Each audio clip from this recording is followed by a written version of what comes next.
have not heard the news, Paige Bueckers has ended the debate with Rookie of the Year with Sonia Citron. She put on a masterclass performance, but what is making headlines and really scratching people's heads and turning people's heads, not Paige Bueckers' actual performance, but the way the opposing teams all season long has been allowing her to score at will. Now, I know y'all finna say, John the Liquidator, why you lying? Why you making all this up? Just give credit where credit is due. And I'm going to give her credit. She's making some incredible shots, but let's be serious. There's no traps being ran on Paige. Imagine dropping 44 points in a game so brutal it looked like a video game on rookie mode, only for the losing team to get caught red-handed in the messiest oops of the season. Yep, the WNBA drama has officially gone from highlight reels to courtroom-level chaos. Paige Bueckers put on a massacre, and now the whispers of cheating have turned into full-blown alarms. Buckle up, because this scandal makes reality TV look boring. My rookie Paige Bueckers, aka Sweet Pea, gave the Sparks 44 last night. Let's get into that footage. She's the only player this year to score over 40 points. You see the behind the back in and out layup. Let's break it down a little slow. Okay, here you see Paige's defender is going to anticipate the pick right here. Pick coming to her right and Paige's left. She's going to jump that pick. Paige sees her jump the pick. She takes the ball with her left, goes behind the back right. It's starting to feel spooky in the WNBA. Like Halloween came early and the referees forgot their whistles. Paige Bueckers just walked into a game, casually dropped 44 points, and somehow the only people sweating were the concession stand workers trying to keep up with popcorn sales. You'd think after a rookie torches your defense for 10 straight buckets, anybody might, contest a shot. Wide open looks, and I got the evidence here to prove it. And at the end of the day, Paige Bueckers is basically being propped upon to replace Caitlin. There's no doubt about it in my mind. This league would rather have Paige be the face of the league over Caitlin any day. I don't have anything personally against Paige. I like her as a player. I like her as a person. But when it comes to conspiracies, I got a job to do, and my job is to expose the fake and expose the real. And the real of the matter is that Paige Bueckers is getting these open looks on. But nope. Defenses were acting like Paige was a VIP at a nightclub. Velvet ropes wide open, red carpet rolled out, bouncers waving her through with smiles. And before anybody screams about hating, let's make this crystal clear. Paige is good, really good. She can shoot, she can slash, she can pass. Nobody's denying that. But when defenses are out here looking like they're filming a State Farm commercial instead of guarding her, you start wondering, are we watching basketball or some scripted reality show where the ending's already decided?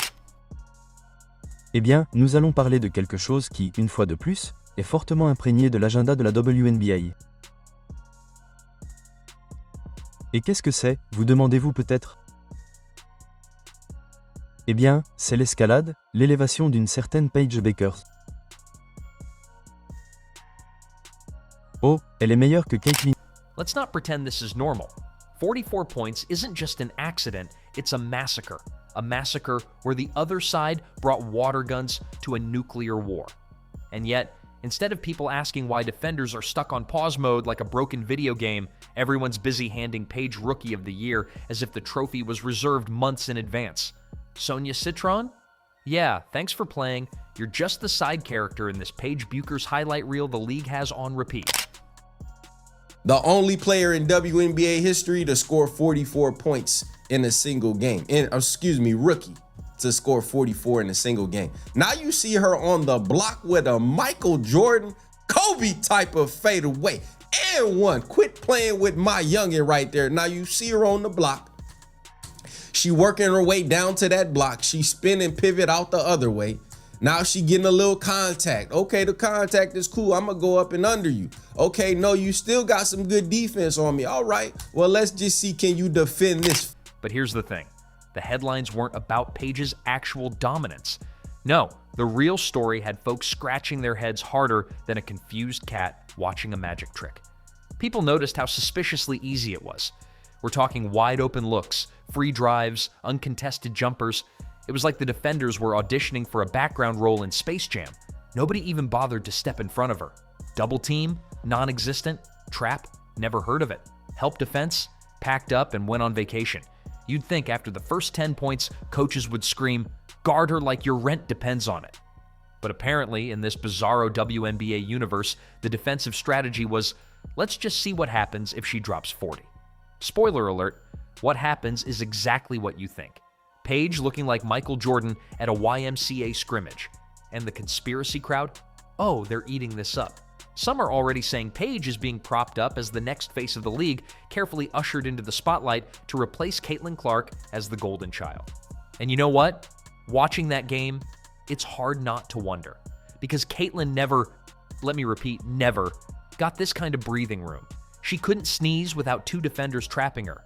She couldn't blink without somebody lunging at her. Meanwhile, Paige is casually strolling into mid-range jumpers with defenders jogging behind her like they're on a morning walk. Last night, Paige Bueckers went absolutely bananas against the Los Angeles Sparks. Now, picture this for just a second. I got back home last night around 12:30, like super late. I pull up my phone just for a little bit to see what's up, and I see this right here. Paige Bueckers with 44 points, 17 for 21 shooting, which is crazy. That's like 80%. 4 rebounds, 3 assists. She went crazy. I also caught this post here from StatMuse where not only did she tie the record for most points ever by a rookie, but she's also the first player in WNBA history to put up 40 plus points on 80+% shooting. The evidence? It's everywhere. Look at the tape. Paige shoots a 3, and the defender is literally behind her. Not beside her, not in front of her, behind her. Since when did defending from behind become a strategy? That's not defense, that's shadowing for cardio. And it happened again and again. Open lanes, no contests, defenders stopping mid-play like they forgot the rules. At one point, it looked like the opponent literally paused mid-run and just let Paige glide past. And sure, you can argue she's just that good. But come on, nobody's that good. Even Stephen Curry gets double-teamed. Even prime LeBron got hard fouls to slow him down. But Paige, she gets wide-open practice shots in real WNBA games. While defenders clap politely from the sidelines, Kelsey Plum seemed like the only one who remembered basketball still requires defense. She actually tried to slow Paige down, but the rest of the team? They were playing the invisible defense game. Hands down, eyes elsewhere, letting Paige rack up numbers like it was charity work. And here's the kicker. This wasn't just 1 or 2 plays, it was the whole game. Layups with nobody in the paint. Mid-range pull-ups with defenders socially distancing 6 feet away like it's 2020 again. 3-pointers where the nearest contest came from a fan in the 3rd row holding nachos. Je veux dire, poignardez-moi dans l'œil avec une cuillère, bon sang. Waouh. Donc, c'est un truc en ce moment.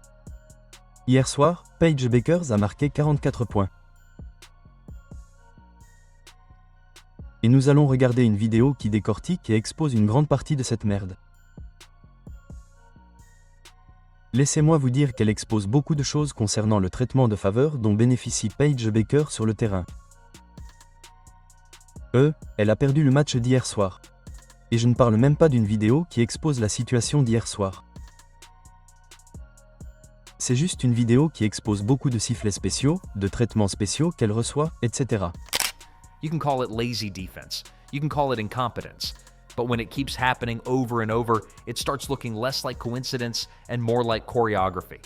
Like somebody whispered in the locker room before tip-off, "Tonight, Paige eats. Everybody else, take the night off." And of course, the debate exploded immediately. Paige versus Caitlin. Suddenly, people are claiming Paige is the better player, as if 44 points with 0 defensive pressure equals superiority. It's like comparing someone running a marathon against Usain Bolt, but Usain is carrying a backpack full of bricks. Caitlin had to drag her team to the playoffs under constant traps and harassment, while Paige is feasting on defenders playing matador defense. Olay, right this way, Miss Superstar. The absurdity writes itself. Paige might be great, but the treatment she's getting is suspicious. And if this is how the league wants to crown its next face, it's insulting to fans' intelligence. Because guess what? We notice. We see the wide open looks. We see the defenders casually standing around. We see the blatant difference in how Caitlin was guarded versus how Paige is treated. And let's be honest, Paige doesn't even need the help. She's talented enough to score without the league allegedly rolling out the red carpet. But the way it looks, the optics are terrible. Have y'all ever heard the saying, comparison is the thief of joy.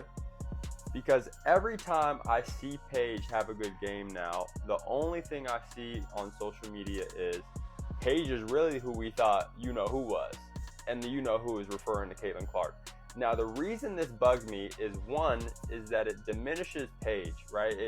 It puts her in this hole that she can only be compared to Caitlin Clark. Whereas her greatness can stand on its own 2 feet, right? As good as she has been since she stepped in the WNBA this season, as a rookie, can stand on its own 2 feet without having to constantly be compared to Caitlin Clark. Because if the WNBA is truly letting her waltz into superstardom by playing defense optional, it's not just a Paige Bueckers highlight show, it's a bad look for the entire league.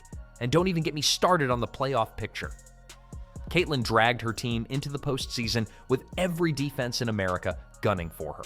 Meanwhile, Paige and Angel Reese are sitting at home sipping smoothies, watching it all unfold.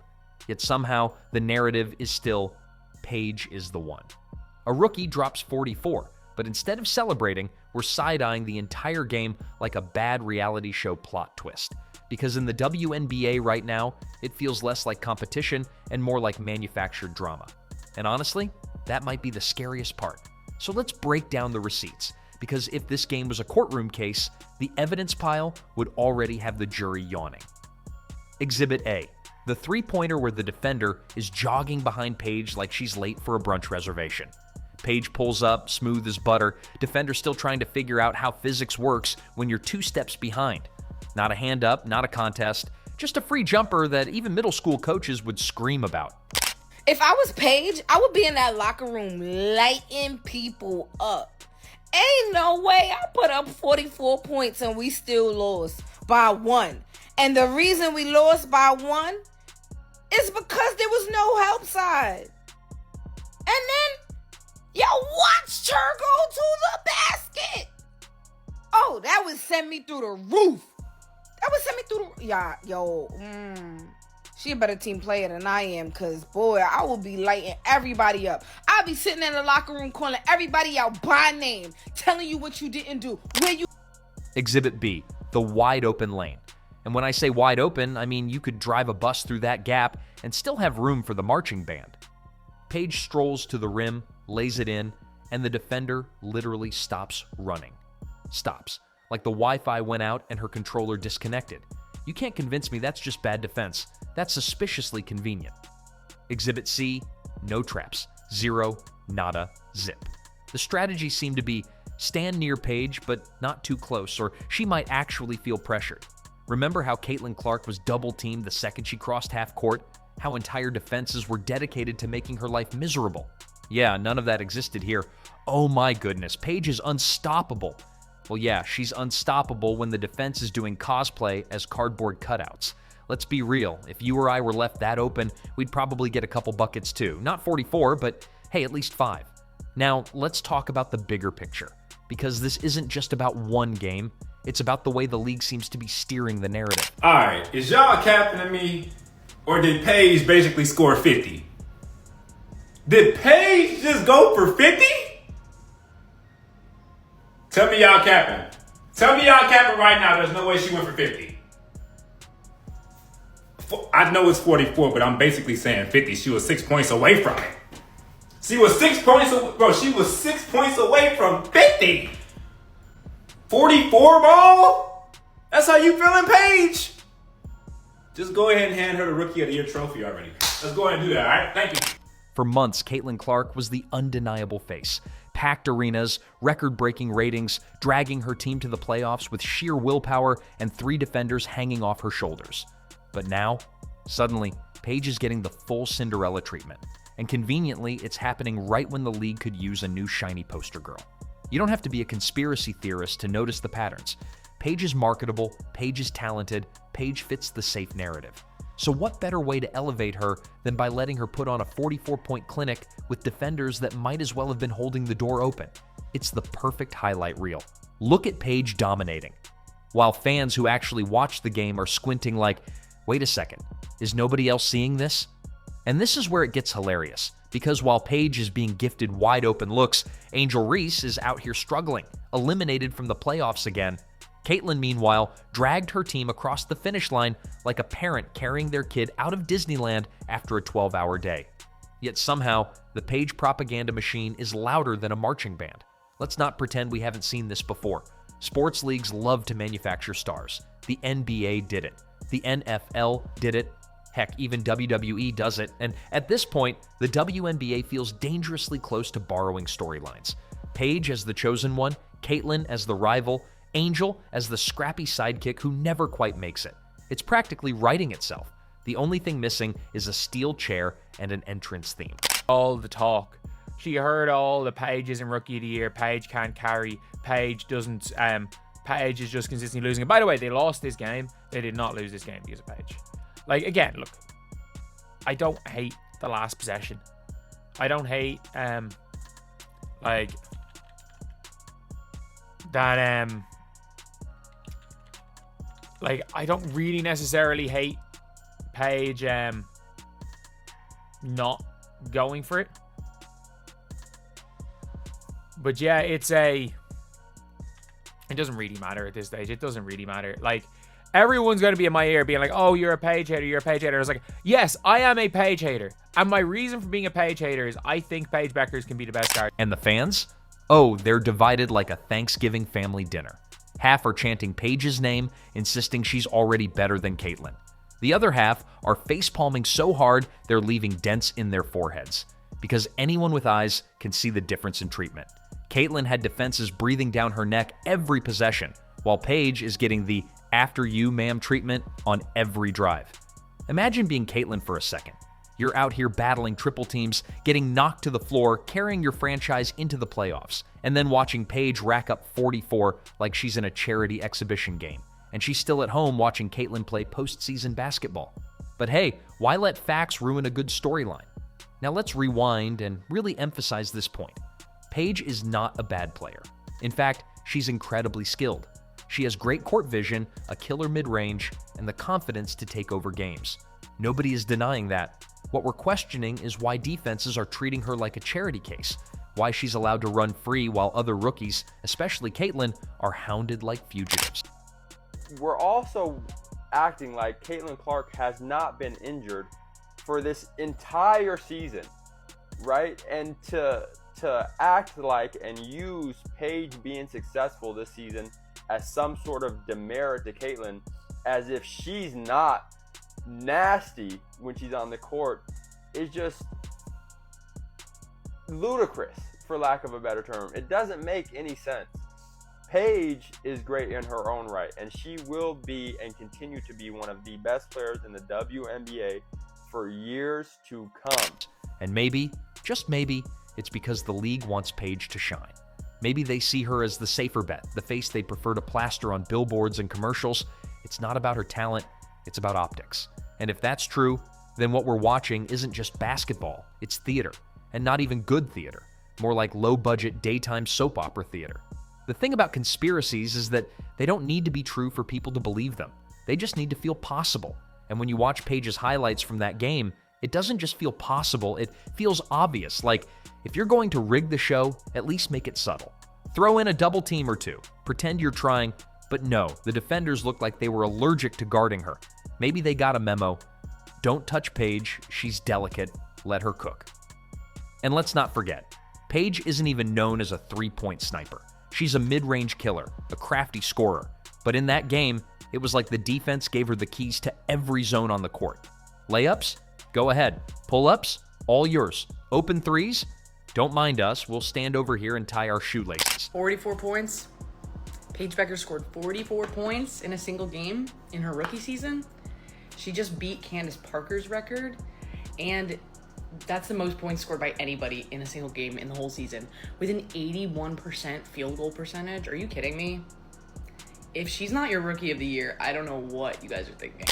At some point, you stop calling it bad defense and start calling it suspicious cooperation. Because what we watched wasn't competitive basketball, it was a staged exhibition with Paige as the headliner. And if the WNBA thinks this is the way to build hype, they're playing a dangerous game. Because fans don't like feeling played.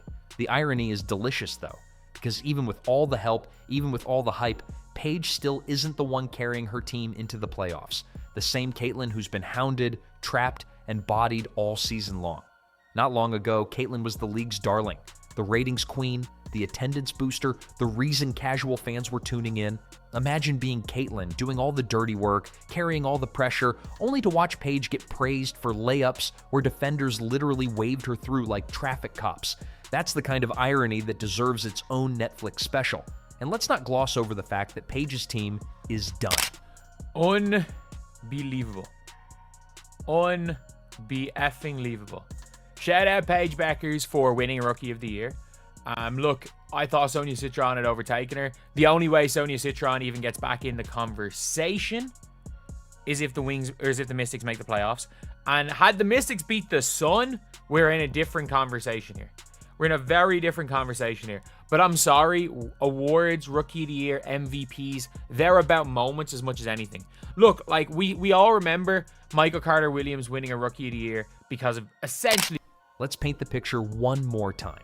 Caitlyn steps on the court, and instantly, two defenders glue themselves to her. She's fighting through double screens, getting bodied every possession, hacking her way into points that should count double for the amount of effort required. Here's where it gets spicy. If the WNBA really is trying to prop Paige up as the new face, they're risking the one thing they can't afford to lose. Until then, all this hype is built on sand. So let's call it what it is. Paige Bueckers had a 44-point showcase, courtesy of defenses that forgot their job description. Was it impressive? Sure, in the same way it's impressive when a kid dunks on a mini hoop in their driveway. The real question is, how long will the WNBA keep trying to sell us a storyline we're not buying? Because if this continues, fans won't just be questioning the defense, they'll be questioning the league itself.